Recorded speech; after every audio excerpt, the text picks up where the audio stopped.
ini belajar akan di Yohanes 3 ayat 14. Yang baca siapa? Oh, Pak Abed. Oke.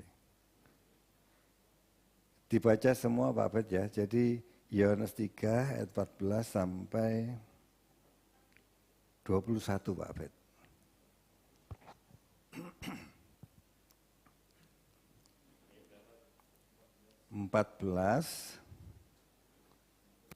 sampai 21 Pak.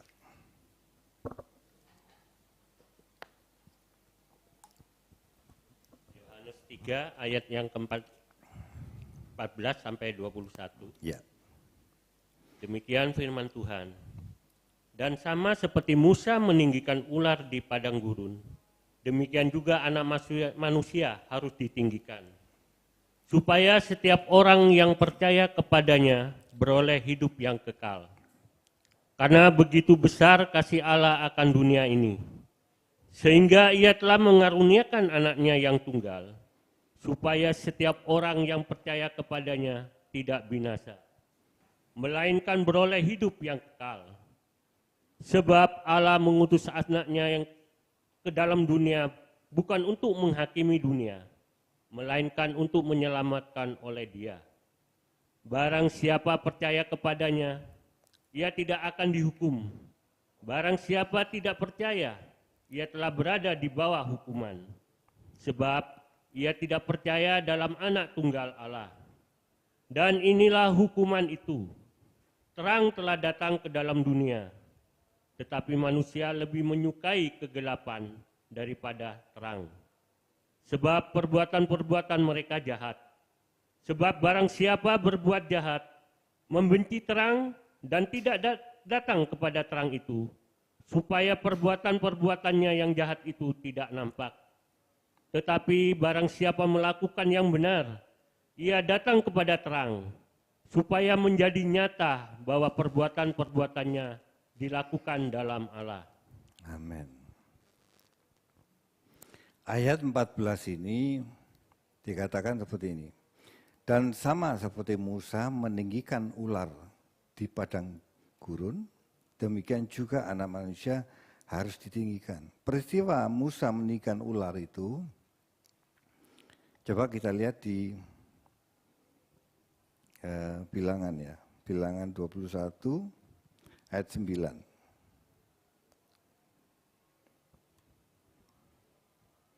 Ular itu ular apa?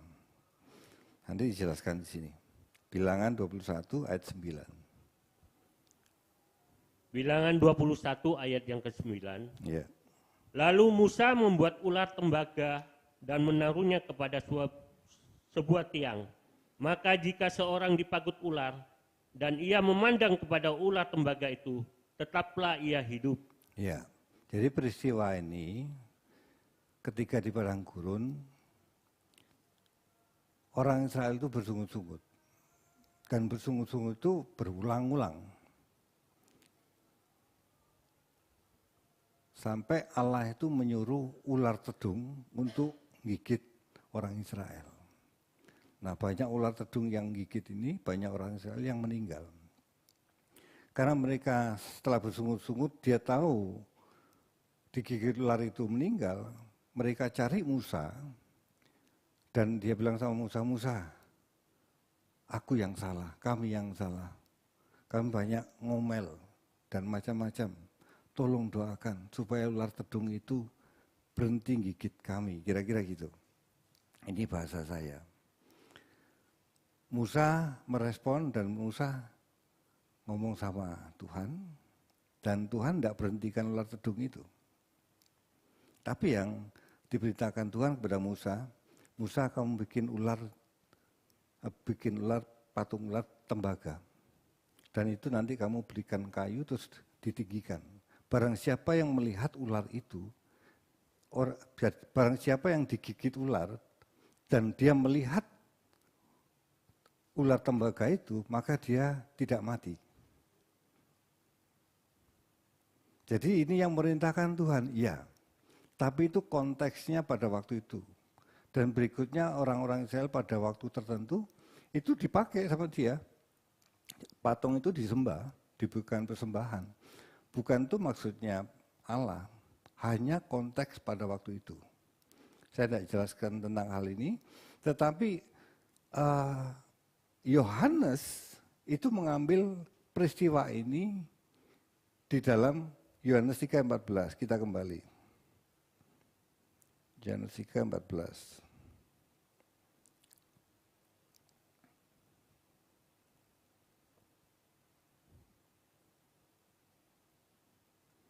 Sama seperti Musa meninggikan ular di padang gurun, demikian juga Anak Manusia harus ditinggikan.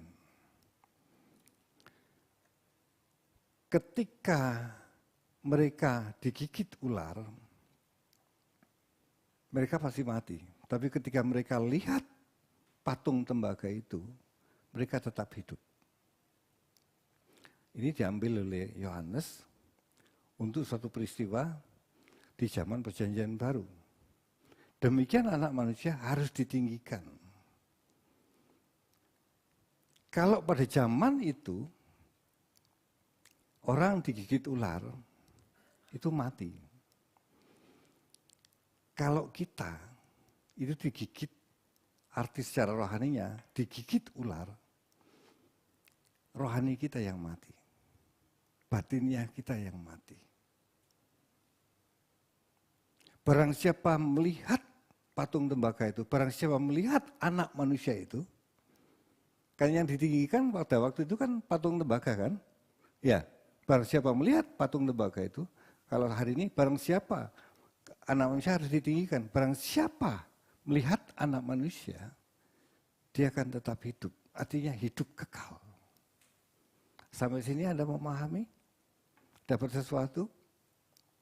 Tetapi Anda harus melihatnya secara dewasa, bukan melihat hanya melihat memandang gambarnya Yesus. Tidak. Hanya melihat bahwa Yesus sudah mati di kayu salib. Bukan hanya itu. Tapi melihat hidup Yesus. Kalau Yesus ngomong seperti ini, kalau kamu makan dagingku, minum darahku, artinya kamu hidup seperti aku hidup. Itu memandang Yesus. Seluruh kehidupan Yesus menjadi pedoman hidup kita. Bagaimana Yesus taat kepada Bapaknya. Kamu akan mulai tetap hidup. Artinya hidup selama-lamanya. Amin. Nah, sekarang saya bahas tentang gini. Bahwa Anak Manusia harus ditinggikan.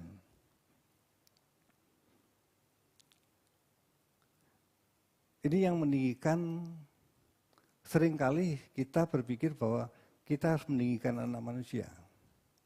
Ya Pak ya? Ya Pak ya? Iya kan? Tapi dalam konteks ini, Anak Manusia harus ditinggikan. Seperti ular itu ditinggikan. Sekarang pertanyaan ini, yang meninggikan ular itu siapa? Orang Israel atau Allah yang meninggikan?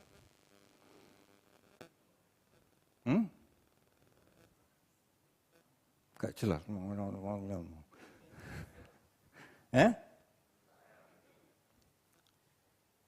Enggak.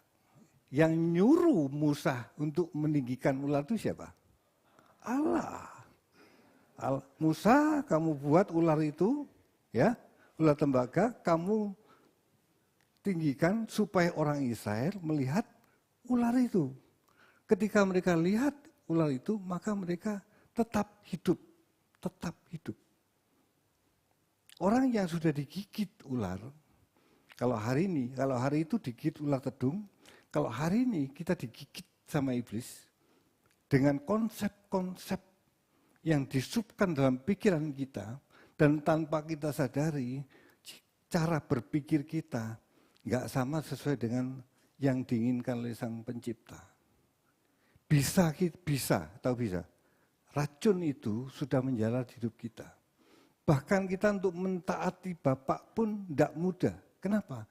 Karena racun sudah pada kita.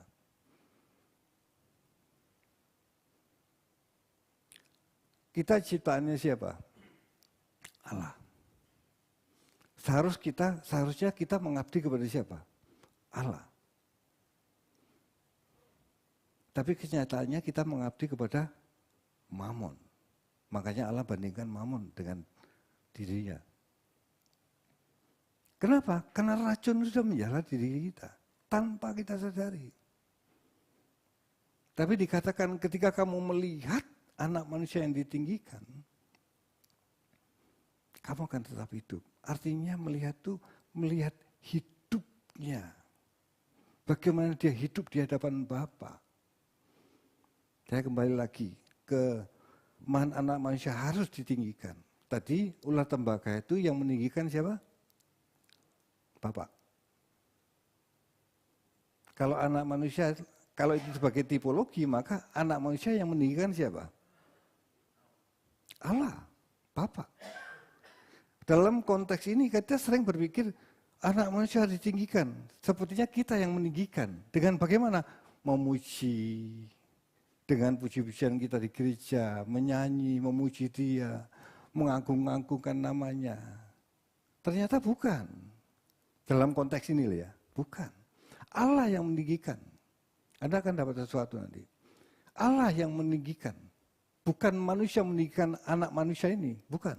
Bukan kita sebagai jemaat meninggikan anak manusia, bukan. Tetapi Allah yang meninggikan. Seperti Allah meninggikan ular tembaga tersebut. Dan pertanyaan gini, bagaimana Allah, kata meninggikan itu bahasa aslinya hupso. Saya bacakan ini supaya Anda dapat pengertian yang jelas nanti. Hupso, meninggikan hupso artinya untuk mengangkat di tempat tinggi. Jadi ini bukan hanya memuji, ini mengangkat ke tempat tinggi. Ya. Untuk meninggikan. Meninggikan itu bukan hanya di mulut ini. Untuk mencapai puncak kemakmuran, itu artinya yang lain. Terus, arti yang lain, mengangkat martabat, kehormatan, kebahagiaan. Artinya bahwa Yesus ditinggikan, itu artinya oleh Bapa ditinggikan, diangkat martabatnya. Untuk artinya mudahnya gini, menjadi manusia yang unggul, ngerti enggak? Jadi diangkat, ditinggikan itu dijadikan manusia yang unggul. Supaya dia menjadi contoh bagi yang lain. Barang siapa melihat dia akan tetap hidup. Anda dapat pengertiannya? Jadi kata hupso, kata ditinggikan itu mengangkat tinggi. Bukan sebagai pujian mulut, tidak. Tapi mengangkat martabatnya. Amin. Tentu orang yang melihat dia, melihat hidupnya, dan hidup di dalam hidupnya, juga terangkat martabatnya. Nangkep?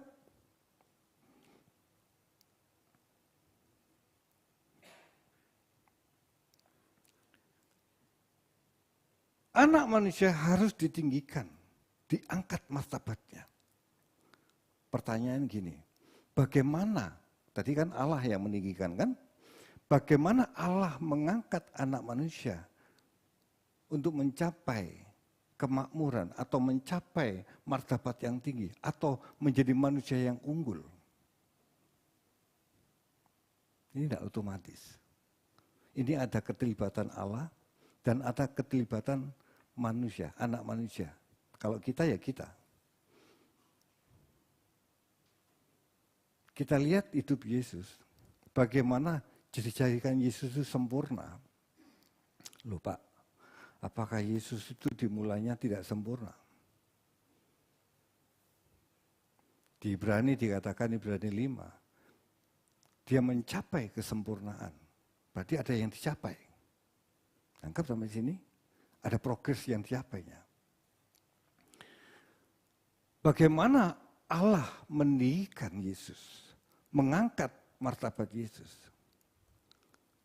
Tidak ada jalan lain. Harus melewati penderitaan. Puncaknya Yesus, dia di kayu salib. Sebelum disalib besok, malamnya dia berdoa. Bapak, kalau boleh, cawan ini lalu daripadaku. Tetapi aku mau kehendak-Mu yang jadi. Ada dua kehendak. Orang yang mau mencapai suatu kekualitasaan, ada dua kehendak di sini. Ada dua pilihan. Dan ketika seseorang memilih kehendak Bapa, itulah keunggulan. Itu yang mengangkat martabatnya menjadi manusia yang berkualitas. Dan dia sudah menjadi contoh buat kita. Tidak ada sesuatu yang berkualitas tidak melewati suatu ujian. Tidak ada sesuatu yang berkualitas tidak melalui suatu penderitaan yang membuat dia betul-betul berkualitas. Tadi saya cerita sama jemaat yang ada di lapas. Kalau kita punya karyawan, kapan karyawan kita berkualitas? Kapan?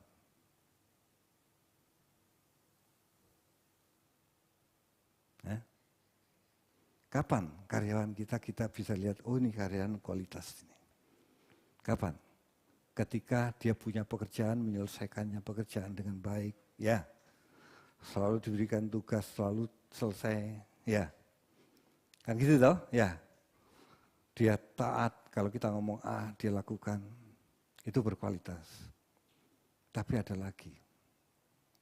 Kapan karyawan ini betul-betul berkualitas?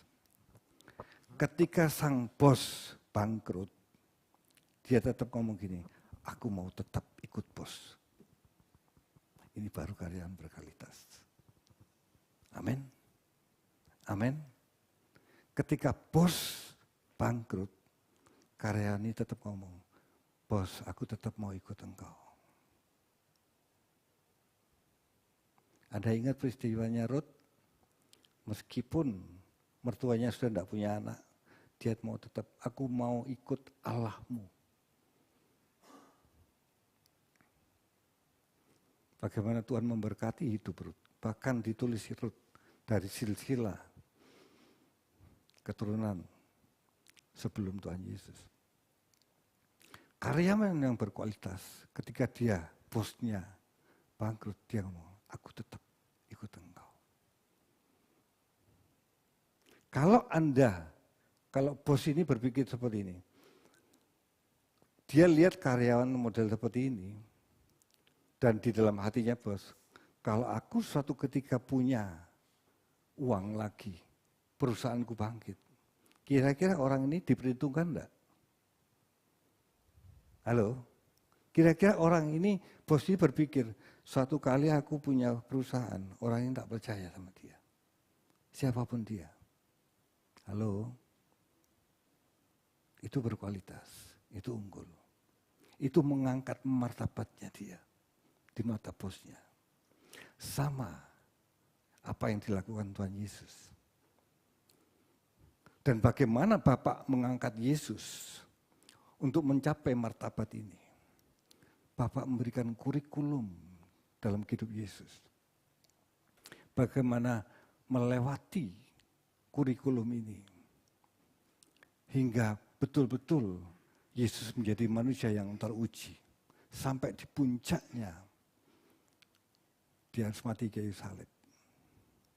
Dia mentaati keinginan Bapa. Ada lihat perjalanan Abraham di puncaknya. Dia harus mempersembahkan anaknya. Tidak seorang pun ikut Bapak tanpa ujian. Tidak bisa. Semua kalau Anda lihat tokoh-tokoh iman dalam perjanjian lama maupun perjanjian baru. Mereka selalu ada dalam ujian untuk melihat hatinya betul-betul sama dia atau tidak. Bapak tidak butuh duit kita.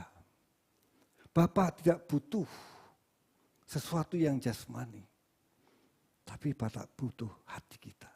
Bapak tidak butuh Ishak. Tidak. Tapi Ishak dipakai oleh Bapak untuk menguji batinian Abraham. Supaya Bapak melihat kualitas batinian Abraham. Abraham di mata Bapak setelah dia memberikan Ishak. Bapak ngomong begini, sekarang aku tahu tentang engkau. Bahwa hatimu takut akan aku. Kita bisa bilang Tuhan, aku takut akan engkau. itu belum teruji. Kalau belum melewati suatu ujian. Artinya apa, Pak? Semua peristiwa hidup ketika kita mau ikut Yesus, ketika kita ngomong Tuhan, Engkaulah Tuhanku. Aku mau ikut Engkau jalan-jalanmu. Maka ada kurikulum yang Tuhan sediakan buat kita. Untuk mencapai mengangkat martabat kita. Dan kurikulum itu harus dilewati, tidak bisa dihindari. Amin. Amin. Orang yang berurusan dengan Allah pasti melewati ujian-ujian yang harus dilewati. Ketika orang Israel di Mesir, mereka tidak pernah mengalami ujian. Tapi ketika mereka mulai mulai berteriak kepada Allah, Tuhan tolong kami dalam kesesakan. Terus Allah ingat akan janji Abraham. Maka mereka dikeluarkan, singkat cerita dikeluarkan dari Mesir. Dengan mujizatnya, dengan 10 tulah. Bahkan orang Israel melihat Allah yang dahsyat itu. Allah yang menolong, yang mengeluarkan orang Israel dari Mesir. Tapi ingat, mereka harus dibawa ke tanah Kanaan. Tapi mereka harus masuk namanya padang gurun. Untuk apa? Sebelum mereka masuk tanah Kanaan yang penuh susu dan madu, yang memberkati mereka secara jasmani. Tapi Allah inginkan mereka menjadi manusia yang unggul, yang memiliki martabat.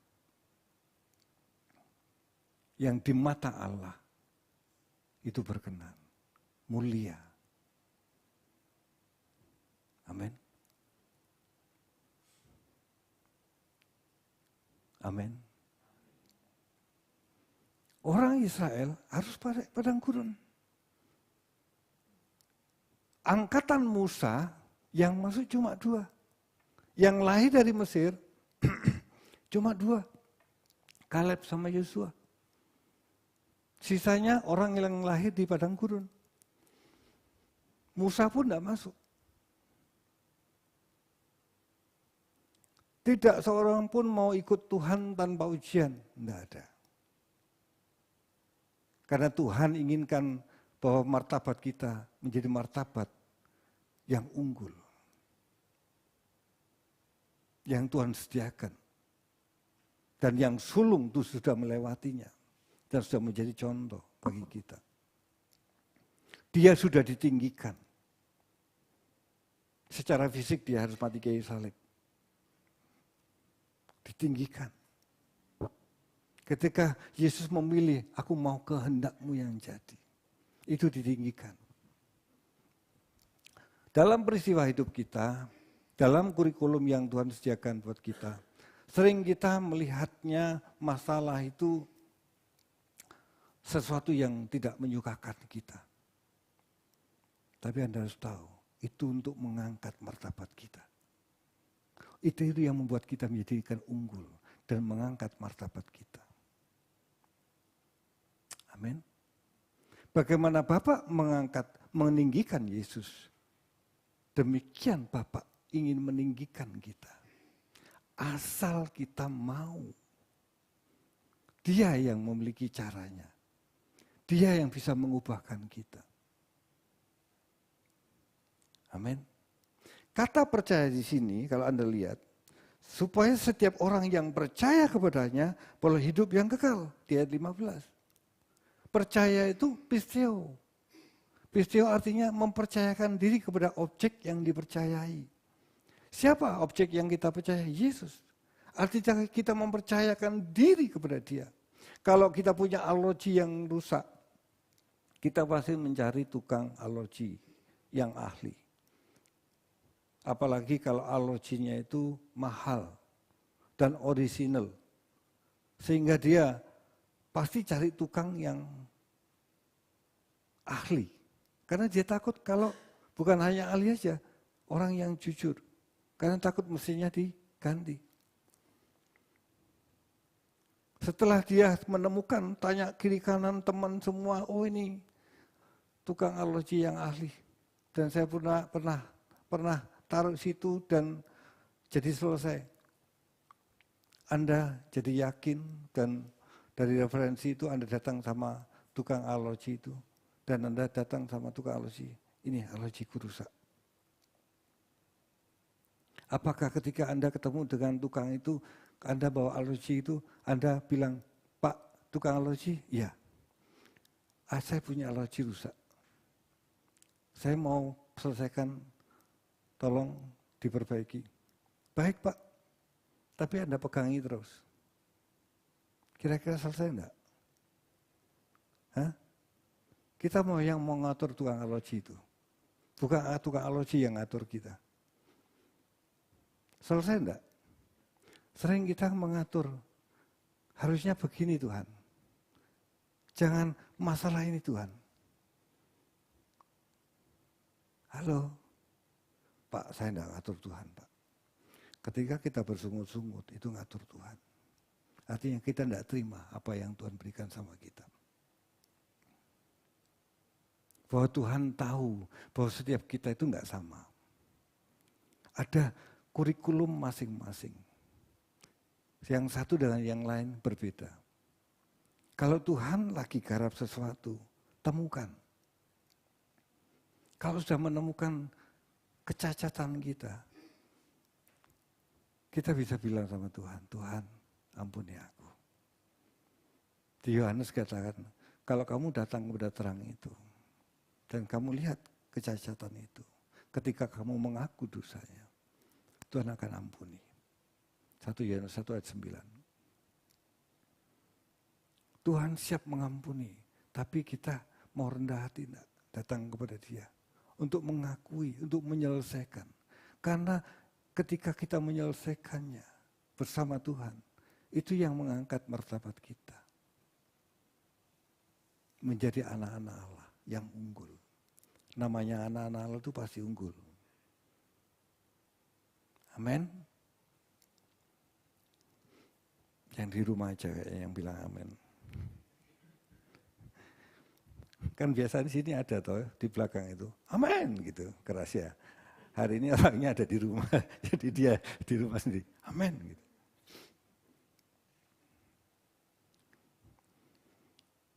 Supaya setiap orang yang percaya kepadanya beroleh hidup yang kekal. Atau saya lihat, kita lihat di Yohanes 8 ayat 54. Yohanes 8 ayat 54.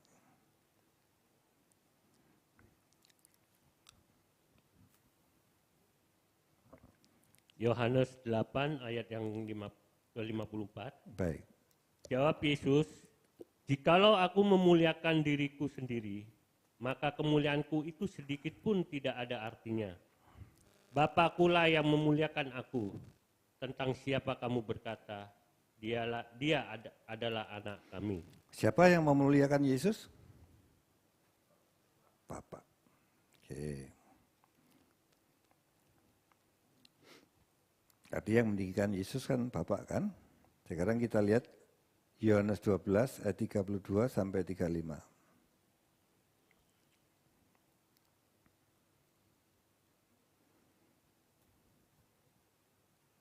Yohanes 12 ayat ke-32 sampai ke-35. Ya.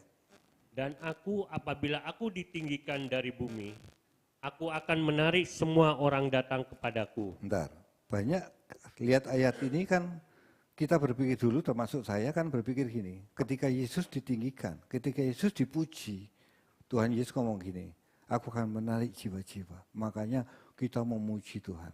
Gitu kan? Ternyata enggak. Nanti kita lihat ya. Dan apabila aku ditinggikan dari bumi, aku akan menarik semua orang datang kepadaku. Ditinggikan ini sekali lagi, bukan kita yang meninggikan, tapi Allah yang meninggikan Yesus. Allah yang mengangkat Yesus. Ayat berikutnya Pak, 33. Ayat ke-33. Ini dikatakannya untuk menyatakan bagaimana caranya ia akan mati. Jelas. Dia mengatakan itu, dia ngomong gini. Ini dikatakannya untuk menyatakan bagaimana cara ia mati. Artinya ditinggikan itu bagaimana dia mati di kayu salib. Tangkap sampai sini?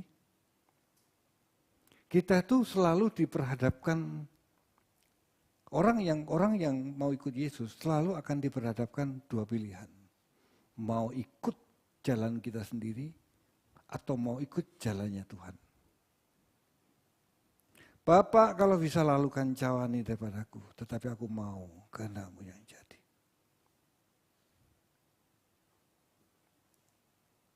Itu yang berkualitas. Amin. Amin. Ketika kita dilukai seseorang, pilihannya dua.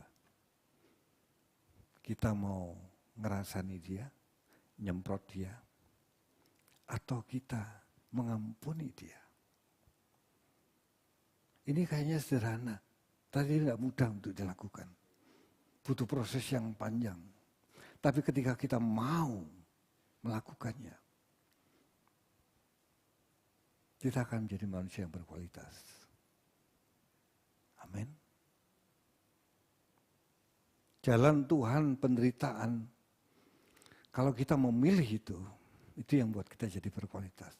Itu yang meninggikan hidup kita. Ayat 34. Lalu jawab orang banyak itu, kami telah mendengar dari hukum Taurat bahwa Mesias tetap hidup selama-lamanya.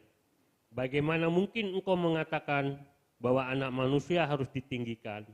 Siapakah anak manusia itu? Kata Yesus kepada mereka, hanya sedikit waktu lagi terang ada di antara kamu. Selama terang itu ada padamu, percayalah kepadanya, supaya kegelapan jangan sampai menguasai kamu. Barang siapa berjalan dalam kegelapan, ia tidak tahu kemana ia pergi. Ya. Di atas jelaskan bahwa ditinggikan, dia ngomong ditinggikan, itu bagaimana, dia bicara bagaimana dia akan mati. Artinya penderitaan yang harus dialami. Itu jalan Tuhan untuk meninggikan kita. Seperti Bapa meninggikan Yesus. Kita kembali ke Yohanes tadi. Yohanes 3 ayat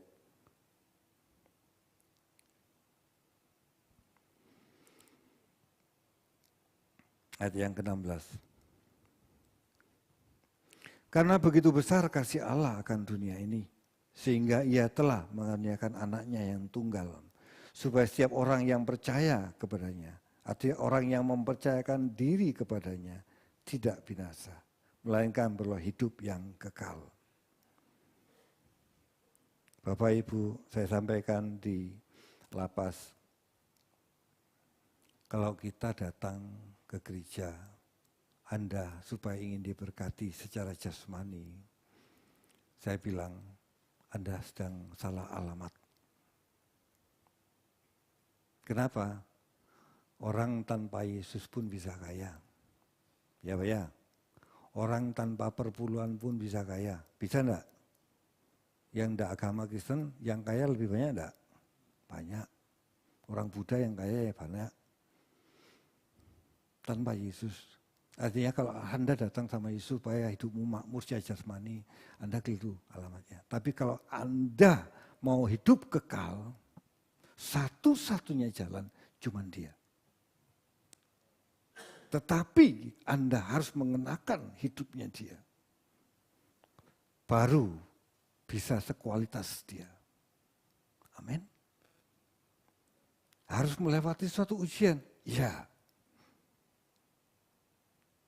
Kalau firman ini disampaikan supaya kita bisa menyadari. Karena kita sering tidak menyadari. Termasuk saya. Di masa-masa yang sulit, kita sering tidak mempercayainya. Sulit. Amin.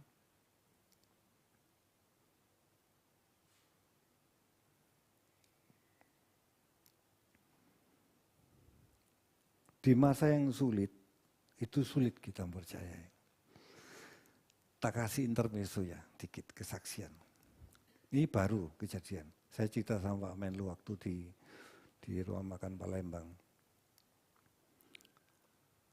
Jadi hari raya tanggal 10, kejadiannya hari Kamis. Jadi sebelum hari raya. Berarti tanggal berapa kalau Kamis? 10 itu Rabu ya. 7 itu Minggu. Berarti Kamis itu sekitar tanggal 4 ya. Tanggal 4 itu saya dapat laporan dari driver saya di Surabaya. Pak, persnelengnya ini kalau dimasukkan tidak bisa jalan di 3-4-nya. Tapi 5 atret, 1-2 itu bisa. Di 3-4-nya tidak bisa. Oh itu senurnya, sudah saya cek semua tidak bisa. Sudah saya cek semua bagus. Tapi tetap tidak bisa. Saya sudah berpikir, ini pasti giginya. Ini.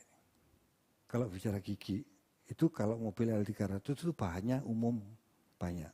Tapi kalau ngomong high is, itu barangnya langka. Kalau sudah ngomong dalam, itu gak banyak yang jual. Bener. Ketika sampai di Banyuwangi, saya bilang, bongkar enggak. Karena enggak bongkar kan bisa jalan, tapi kan 3-4-nya enggak bisa. Cuman kalau penumpang penuh, itu ngoyoh banget. Akhirnya saya suruh bongkar. Dibongkar, betul ketika dibuka jam 3-an, baru kasih info dari bengkelnya, giginya itu yang dalam itu habis. Sehingga dia berputar sendiri loss. Gitu. Terus saya telepon Pak Rizky, Hasil Karya, telepon kemana-mana. Di sini tidak ada. Terus saya minta tolong untuk telepon ke Surabaya, Rizky. Dicari toko-toko yang sudah andalan dia, sing top-top, sudah tidak ada. Barang itu langka Pak. Kalau dia ngomong langka, berarti barang tidak ada. Sedangkan saya itu sudah full book mulai tanggal 4, 5, 6, 7, 8, 9, 10 dari Surabaya. Dari Banyuwanginya itu full book itu mulai 11, 12, 13, 14, 15, 16. Anda bisa bayangkan, itu sudah full. Kurang-kurang dikit. Anda bisa bayangkan mobil saya cuma 2. Harus ada mobil. Saya sudah telepon Pak Rizky kasih lagi. Sudah enggak ada Pak, tidak mungkin ada. Coba kamu nyeseri toko kecil-kecil. Yang toko ini kira-kira ini. Karyawan saya di Surabaya tak suruh lihat. Semua sampai sore jawabannya tidak ada. Udah, katakan. Bengkel bilang, Pak jangan online loh Pak ya. Kalau online takut tidak sama. Besok pagi itu tidak bisa tidur ya.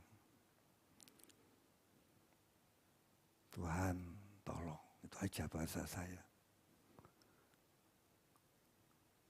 Mau nyewa kemana? Saya waktu dibongkar itu, saya sudah ngomong sama teman saya yang punya HIS. Kebetulan HIS-nya dia itu, kan dia Calteran. Kalau masa Calteran sebelum hari H-nya itu agak sepi. Tapi kalau travel rame. Saya bilang, bisa enggak lu bantu saya? Oke Pak, enggak apa-apa. Dia bantu saya. Saya bilang, mungkin saya pakai 6 PP. 1 PP hitungannya tahu. Sekitar 900 sampai 1 juta. Saya bilang, bisa enggak? Aku bisa bantu cuma 3 PP sampai tanggal 11. Berarti 3 PP ke berikutnya saya harus cari. Dalam kondisi yang mepet seperti itu nyari mobil enggak mudah. Dan akhirnya besok paginya itu berarti kan Kamis beritanya, Jumat dibongkarnya, Sabtu pagi saya coba cari. Karena itu sudah mepet. Kalau mungkin ada pun umpamanya di Jakarta kan pengirimannya enggak mudah. Itu sudah banyak pengiriman yang tutup. Saya coba lihat di online. Ini kok menarik ya, tak lihat. Bengkelnya bilang jangan online, tapi saya tetap maksa di online. Cari ada 2 toko, terus tak hubungi, tak cari supaya spesifikasinya semua, terus dia bilang, Pak minta nomor rangka. Kalau dia ngomong nomor rangka, itu pasti benar. Karena spesifik kan. Terus dilihat semua, cocok Pak. Akhirnya saya mau beli, Pak saya mau beli. Tapi saya mikir pengirimannya dulu. Paling cepat tolong Pak carikan. Tidak ada Pak.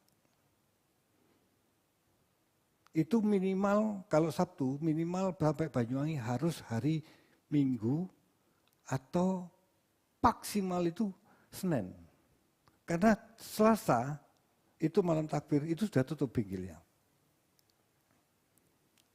Sudah tutup bengkelnya.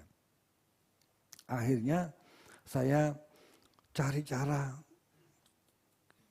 pengiriman itu. Tidak nemu. Saya telepon anak saya di Jakarta, kamu di mana? Di Kota Api. Yang besar, Kevin. Tolong Papi ini tak cirain semua. Wes gini aja, tak beli dulu.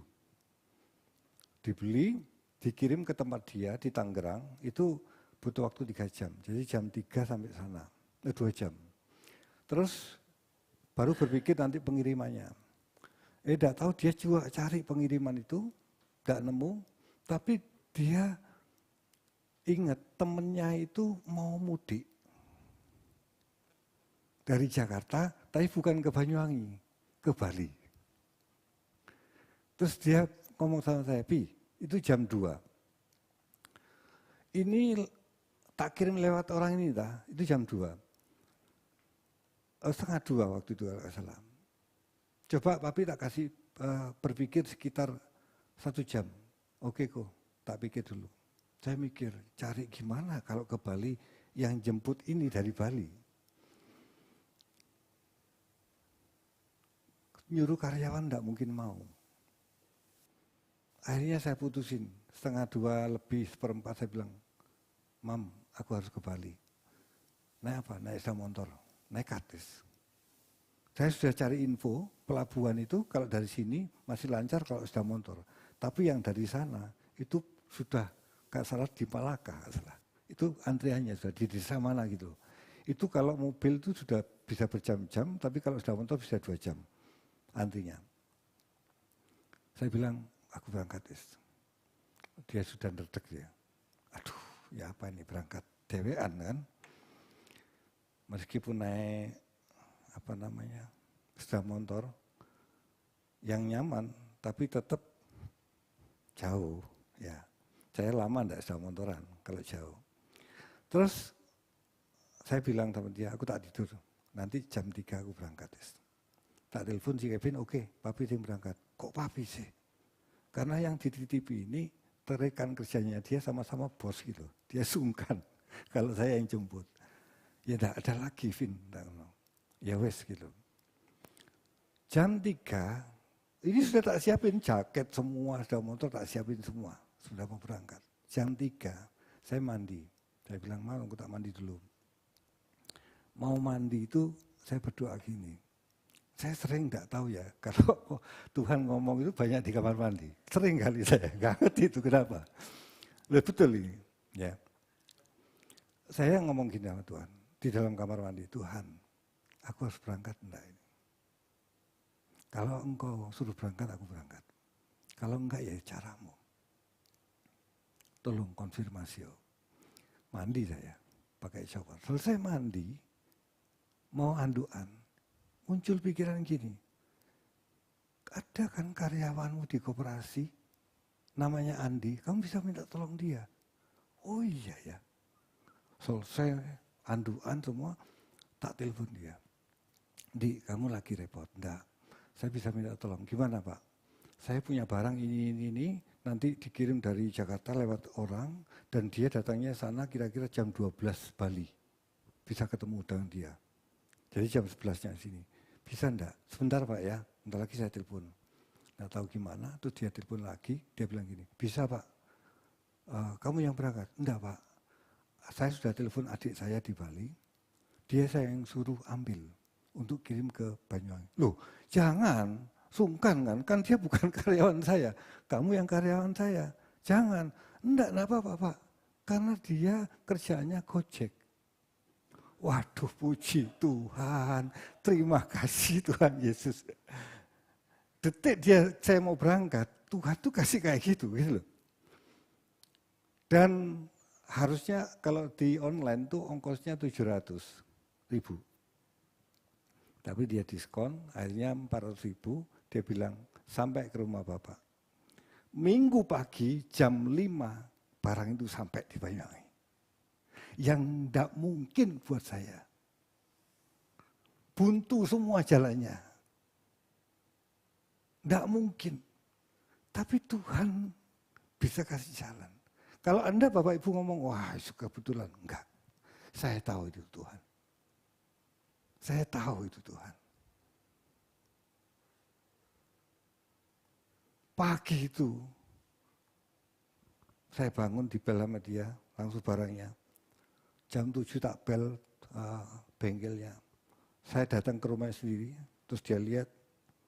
Saya kan takut, dia lihat itu diem. Aduh, gak cocok gini. Anda bisa bayangin. Saya nunggu ngomongnya dia itu dedek loh Bapak Ibu. Sampai dia ngomongnya apa? Kan di rumahnya dia, bengkelnya ada di tempat lain. Dia ngomong gini, kayaknya cocok Pak. Aduh, kayaknya. Pak, ayo mas berangkat nang bengkel. Oke, berangkat. Sampai sana, personelnya kan sudah dibongkar sama dia. Dimasukkan ke asnya, truk, pas. Masukkan di yang dikeluarnya, truk, pas. Aduh, lega saya. Saya bilang gini, kapan mari Pak? Hari ini selesai Pak. Siang selesai. Dicoba, tidak ada kendala. Tapi setelah itu, berapa hari kemudian saya bengkelkan mobil itu. Dia cerita, saya akan cerita, oh itu mujizat Pak. Terus dia bilang gini, waktu pengerjaan itu sempat ada benda kecil yang waktu dicopot-copot, ada yang lepas. Dan ketika lepas benda kecil itu, dia tidak tahu tempatnya di mana. Anda bisa bayangin nggak? Dia cerita itu. Tapi dia tiba-tiba, ini kayaknya di sini. Ditepano, plak, langsung pasang, tidak ada masalah, lancar. Itu lihat Tuhan tidak bisa. Akhirnya saya bilang sama yang teman saya yang ngasih 1 PP sama saya, sorry ya, aku tidak bisa lanjut, tidak apa-apa. Tapi aku kasih kerugian sama kamu. Tak kasih kerugian. Udah. Akhirnya teratasi sampai hari Lebaran selesai. Kalau tidak Tuhan, tidak bisa. Kenapa Tuhan perhadapkan hal seperti ini? Karena Tuhan tes percaya saya sama dia. Lu masih setia enggak sama gua? Lu masih percaya enggak sama gua? Percaya itu bukan hanya di mulut, di pikiran, tapi mengalami sesuatu yang tidak nyaman. Daud ketika menghadapi Goliat, orang Israel tidak ada yang berani. Daud yang datang, siapa ini yang berani melawan orang yang siapa orang yang tidak bersunat ini melawan orang yang bersunat? Orang yang memiliki perjanjian dengan Allah, siapa ini? Kenapa Daud berani? Kenapa Daud berani? Dia Daud ngomong seperti ini sama Goliat. Engkau datang membawa pedang, tapi aku datang membawa nama Tuhan. Dia yakin banget nama Tuhan. Dari mana dia yakin? Ketika dia menghadap Saul, dia bilang gini, dia dihadapkan sama orang-orang Saul, ini orang berani Pak, kira-kira gitu bahasa. Terus Saul bilang, Goliat itu sejak kecil itu sudah jago perang, sudah berlatih perang. Lah kamu ini siapa? Posturnya kecil, si Goliat 3 meter. Kamu itu siapa? Bahasanya Daud gimana? Alkitab menulis, aku sudah terbiasa mengembalakan kambing domba. Dan ketika ada beruang dan singa, aku melawan singa dan beruang karena pertolongan Allah. Jadi dia berani melawan Goliat karena punya pengalaman dalam hidupnya. Bagaimana Allah menolong hidupnya. Sehingga dia mempercayai Allah yang hidup itu. Makanya dia berani menghadapi Goliat. Tuhan juga demikian dalam hidup kita. Kita dilatih dalam hal mengalami sesuatu yang tidak nyaman. Untuk memiliki hati yang percaya pada dia. Dan mempercayai dia. Mempercayai dia itu butuh pengalaman real Bapak Ibu.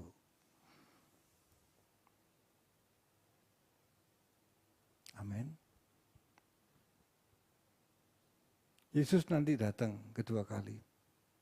Tuhan Yesus belum datang ngomong gini, adakah iman di bumi ini?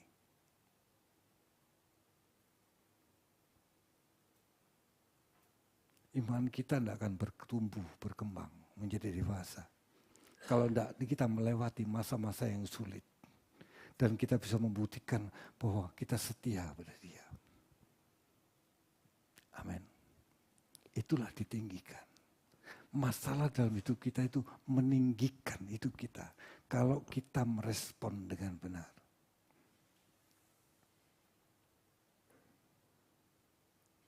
Amin. Jangan tolak didikan Tuhan. Jangan tolak kurikulum Tuhan. Karena itu yang meninggikan kita. Demikian Yesus ditinggikan lewat hal itu. Demikian kita ditinggikan lewat hal itu. Amin.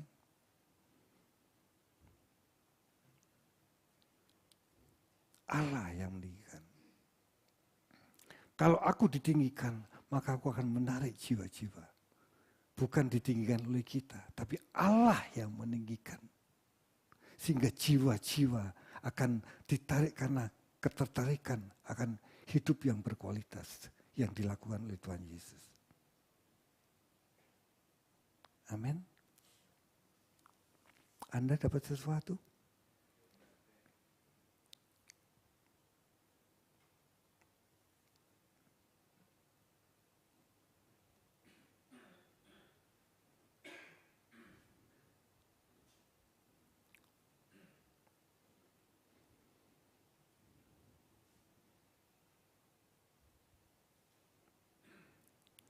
Pak, apakah kita tidak boleh memuji Tuhan di gereja, memuliakan Dia? Itu harus sebanding dengan apa yang harus kita alami. Kalau kita mengalami satu ujian dan kita setia kepada Dia, ketika kita memuji di gereja atau memuji di rumah, ketika kita mau menyembah, penyembahan itu berkualitas. Bukan hanya casing yang memuji, tapi batinnya yang memuji. Karena ketika kita jujur memuji Tuhan, baik di gereja, kita memuji Dia. Tapi kalau kita tidak mengalami suatu proses dalam hidup kita, munafik buat hidup kita. Kalau kita punya nurani yang benar, kita jadi malu. Kalau kita memiliki nurani yang benar, kita ngomong, Tuhan, aku nggak layak ngomong ini.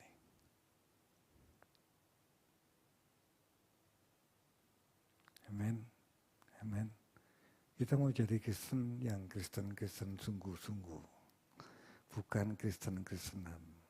Kalau Kristen sungguh-sungguh, ujiannya sungguh-sungguh. Amin. Real hidup kita. Dan Tuhan tolong hidup kita. Amin.